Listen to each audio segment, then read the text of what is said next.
love California. In particular, I love the Los Angeles area.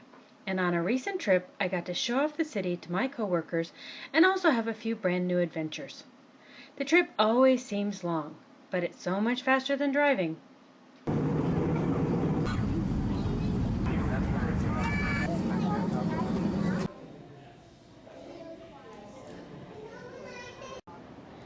Day 1 started with a trip down to Newport Beach.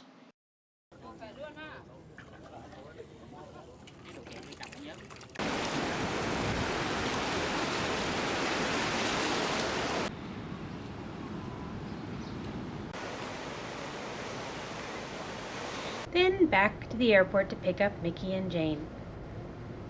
We started our tour with a requisite meal at In-N-Out, then headed up to Griffith Observatory, which was packed.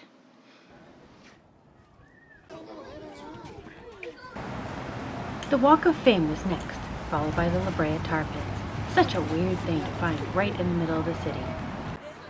I'd never heard of Sprinkles, gourmet cupcake place on Wilshire near Rodeo Drive.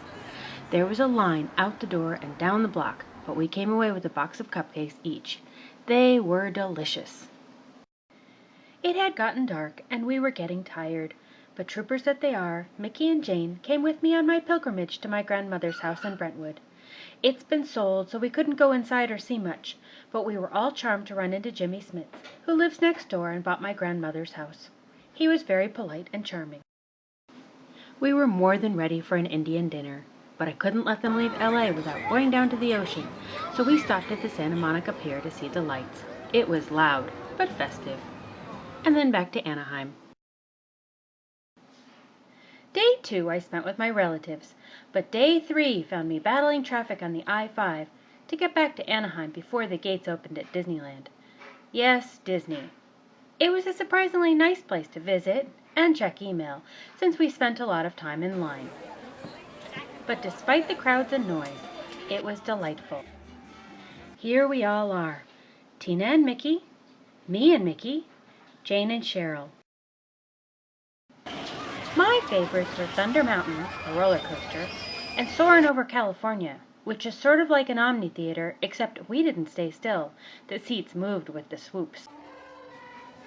Of course, we also had to go to It's a Small World and a bunch of others, like the Carousel, This Mermaid Adventure, Mike and Sully, and more. I was surprised to notice that one of the rides used a black light.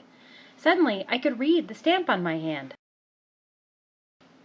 I missed the best part of the day, the evening light show. I really did have an important work meeting, but I got back in time for the street shows and a late dinner.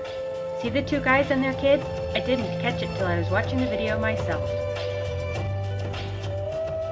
And that was Disney for me. The rest of the crowd got to go back a few more times when they weren't at the conference. The last morning I took another trip down to the ocean, back to Newport and Balboa, and boy am I glad. The sun sparkled on the water, the waves were cold on my feet, the surfers were out, and I saw a bunch of marine life. A pod of dolphins were fishing off Balboa Pier, George the pelican posed for pictures, and a sea lion swam right under the pier. What more could I ask for? Then the long journey home. But before I knew it, I was back in Minnesota.